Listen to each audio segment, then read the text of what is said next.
Hey there, cult members, and welcome to a very special episode of the Cult of Cinema Reviewed and Ranked.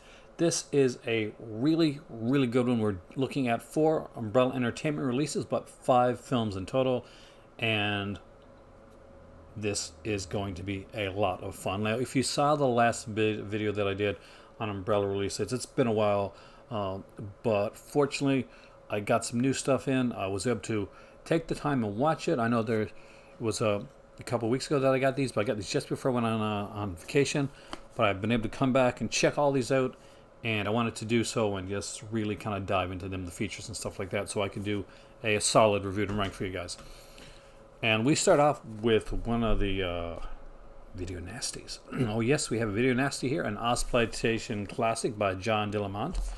I want to make sure I got his name right. DeLamont, yes, it was. I had it right.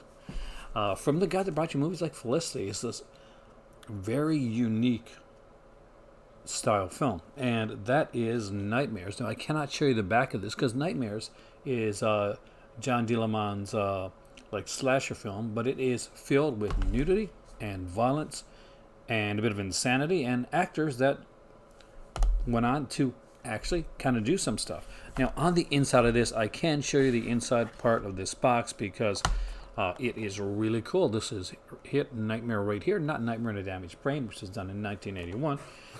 And we have it under the other title right here, which is Stage Fright. These Ozploitation releases are loaded up with special features. I cannot show you the inside of this because, as the director Lamont says himself, I wanted to make it as gratuitous as possible. There's no point being subtle. I thought I'd like to slash the bear behind some bird who's been... Okay, can't even finish that. Can't even finish what's being said on the back of that. Now, aside from being a kicker of a film, a lot of fun if you like this style stuff. If you're collecting the Video Nasties, you know you gotta have this in your collection. But feature-wise, we got a lot of stuff on here. There is a commentary with the late director and filmmaker Mark Hartley as well. Of course, Scott did Not Quite Hollywood and did the remake of Patrick, which I'm actually reviewing separately. I'm thinking of like kind of putting them together and doing kind of an exploitation type of video down the road. So keep an eye out for that. Not Quite Hollywood extended interviews with the director and with actress Nina Landis, probably the only girl in this film that didn't get naked, to be honest with you. And cinematographer Gary Wapshot. We got deleted scenes here, quite a few actually. Confessions of an R-rated filmmaker featurette, John DeLamont trailer reel, which is actually really cool. Stills, poster and gallery, TV spots, and theatrical trailer. This one here is a region free release, and I did watch this on my Xbox. So yes, it is not locked in to a specific region, so you can buy this no matter where you live. Another cool thing about this is it is an Ozploitation classic, as you can tell from right here, and they all have these kind of cool like slip covers with them, which I really enjoy, but nudity on the back that I can't show you guys. I really, really enjoyed the hell out of this film. Now, that being said, the film was at times slightly incomprehensive, but it was never, ever boring. And that's the worst thing that a film can be for me. But when you put a film in like a slasher film like this, you make it kind of like kind of gratuitous, and you put it in 83 minutes. It's kind of a sweet spot for an exploitation film. So there you go. Next up, we have the classic, and a film that unfortunately not enough people still to this very day know about, and that is Colin Freese, Lindy Davis, Chris Haywood, and the late John Hargreaves in Malcolm. Now, Malcolm is such a cool, unique film. It almost plays like a film that could be like a family film, kind of be for the whole family, but it has a couple aspects in. There's a little tiny bit of nudity, nothing like super serious. Feature-wise on this one, we got a Quieter Time, all-new interview feature with David Parker, who wrote the film. We got audio commentary with Nadia Tass and David Parker. Malcolm at the AFI Awards, which, by the way, it literally got a ton of awards. You just look it up. It made so many awards, not even joking. And for a movie that a lot of people still don't know about. And that's such a shame. Whereas a film featurette, NFSA, Malcolm, car featurette, Popcorn Taxi, Q&A with Nadia Tass and David Parker, interview with Colin Freese, who played Malcolm, SBS Movies Show interview with Lindy Davis. She God, what's her name again? Judith. She played Judith. David Parker and Nadia Tass archival NFSA interview. More Malcolm Gizmos, because he's always like making stuff. And theatrical trailer. I can show you the back of this one here, and it is super cool. Look at this right here. This scene with the car that splits apart, by the way, is utterly charming and so good. Malcolm is a heist film, actually. Malcolm plays a guy that is very, very shy, very unique. Probably kind of on the autism spectrum, and he loves trams.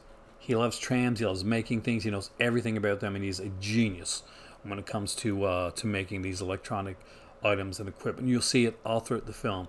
It is utterly, stunningly wonderful, fantastic, and charming, and it runs at a mere short 86 minutes. Malcolm. This is from the Sunburnt Screens. Remember when I told you to keep an eye out for Sunburnt Screens, because Ozploitation and their basically their Beyond Genres seems to be getting all of the attention. This new lineup that they're doing, this sub-label by Umbrella, collect it. Like, really start collecting it. There's some great stuff in it. And by the way, Umbrella sent me a pretty much a review for them recently, and fingers crossed I get those items.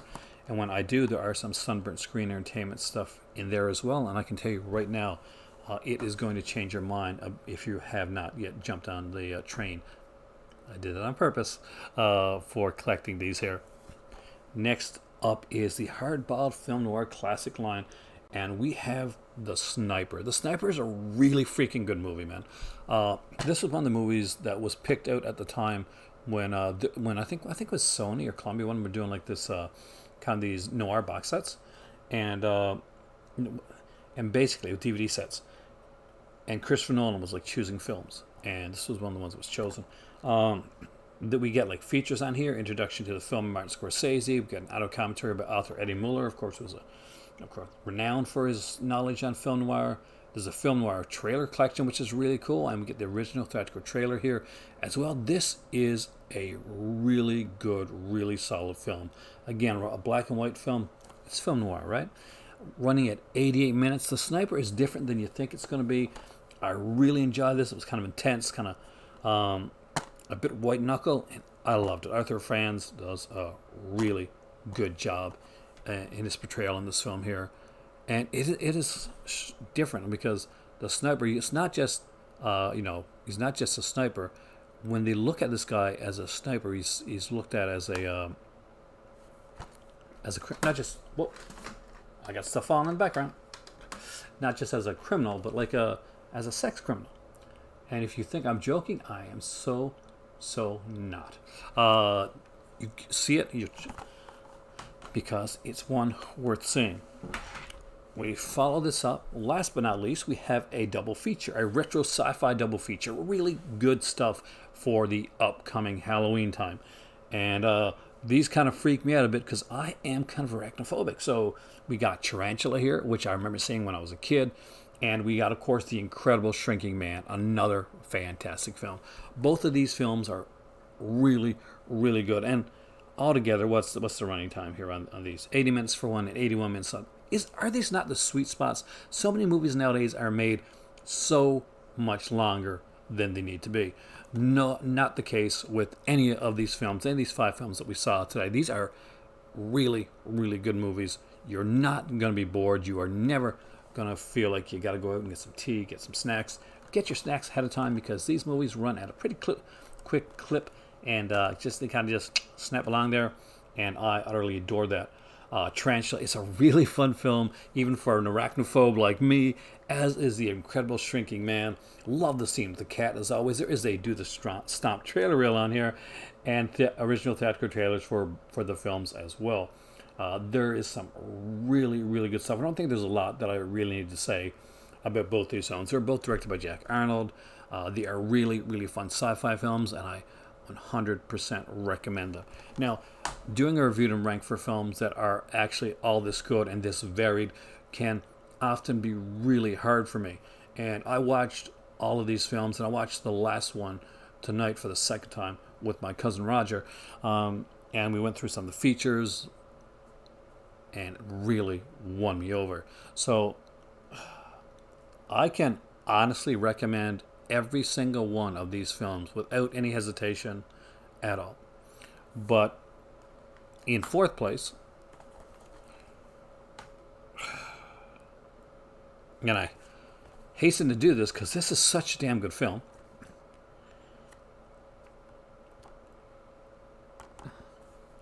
is The Sniper. It is an amazing film. If you like film noir and you like just really kind of cool, intense films, this should be in your collection anyway. But something has to go in fourth place, and it will be The Sniper right now. In third place, it is the double feature of retro science fiction, and that is the Jack Arnold classics Tarantula and The Incredible Shrinking Man. When these movies are in third place, you know that the movies ahead of it just have such great stuff included in the films. In second place, and I think I'm going to surprise you this time, we got Nightmares, the John D. Lemon film. Rest in peace. This is such a cool film. It is weird. It is strange. It doesn't always make total sense. It's not even completely coherent all the time. But you know what? You're never bored. It keeps you kind of, I won't say it keeps you guessing, but in a weird way it does. Maybe I'll do like a really in-depth review at this one of these days, because it kind of plays as a mystery, but it's not, or is it? Anyway, such a cool little title, Nightmares. If you're collecting the video nasties, this is a good one. It's one you're gonna have fun with. It's one that you won't forget. You'll think about, and you'll watch again. But some video nasties you get, like some Cannibal and stuff like that. They're not always like the type that you're gonna have with strong rewatchability. This is not the case. This will have rewatchability factor on it. But easily number one, and probably one of my favorite films that I've watched in a long time, and it totally won me over. And I really needed this type of film tonight. I think everybody right now needs to see this film and needs to have it in their collection, because it is really good. And you know what? Sometimes you just want a really good film. You want a film that's gonna make you happy, and this movie will make you happy. It is an excellent film. It is Malcolm. It is Umbrella Sunburnt Screens, and I'm going to tell you right now, keep an eye on this sub-label. Malcolm is a stunning film. It really deserves to be in the first place in Reviewed and Ranked. All four of these films are fantastic, but Malcolm, Nightmares, those are the ones to grab first. Those are the two to grab first, then look at the other two. I would, if you can got the bones for it, man, grab all four of them. But Malcolm 100% deserves exactly the spot where it is right now, which is in the number one spot. It is a great film. The features are great. It runs along at a very quick pace. Every character in this is engaging to watch. From the people like Mrs. T, that's kind of in it for, like, she's got a small but pivotal role in the film, to the next door, kind of the next door neighbor Jenny, to the people that comes to live with Malcolm, the board with him. It is such a well done film with great chemistry, amazing acting, and just an incredibly inventive film. Something that doesn't come along every day. It's one of those quirky films that you hope you'll find when you're going through and you're watching films. You're like, I want a good sleep. I want something that's going to really, really, really surprise me. Malcolm is that film. If you haven't seen it, I can honestly say that I would be very surprised if anybody picked up Malcolm and did not come out of it thoroughly satisfied and happy and smiling afterwards. So here you are. There are four films reviewed and ranked. We got number 4, number 3, number 2, and number 1, Malcolm from Sunburnt Screens, from Umbrella on the Sunburnt Screen label. There is more coming, and when I do, we will do a great big reviewed and ranked on it, because honestly, I keep getting stuff that keeps doubling down on how good It is. I'm still going to do single reviews for things like Patrick, and I think I might do a single review for Nightmares, or kind of maybe do them together, make kind of like a double exploitation review. I'm working on some exploitation ideas right now. Anyway, thank you to Umbrella Entertainment, and thank you to the Cult Cinema, and a special thank you to my Crimson Cult. They're my patrons that have been around for a while, and for the ones that came in new recently. Thank you so much. We did 1986 tier list at recently on the Patreon channel, and of course we did the what year did we do? I can't remember what year we did now on a regular channel, but we will be doing 2018, a year in horror on the next regular video that I do on my regular channel. On my Patreon channel, we will be diving into 1976. There you go, reviewed and ranked. Check out Umbrella Entertainment. They are so underrated, and I really, really do think that not enough people check out their stuff. Their sub-labels are fantastic. Beyond Genre has Possession coming out really, really soon, and there is amazing stuff coming out from Sunburnt Screens, including another film by Nadia Tess, and I'm so excited about that because the girl that did Malcolm also did a movie called The Big Steal, and that is coming in the near future from Umbrella Entertainment, and hopefully I'll get my hands on that one so I can review that one for you guys as well. I am Aaron. This has been the Cult of Cinema. As always, like, share, subscribe, hit that belly thing so you get the notifications whenever the videos come around.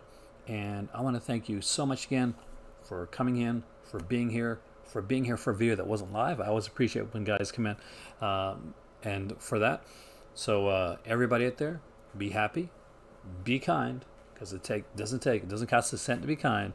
And as always, right here in the Cult of Cinema, there is another movie. Mwah! Have a great evening, guys.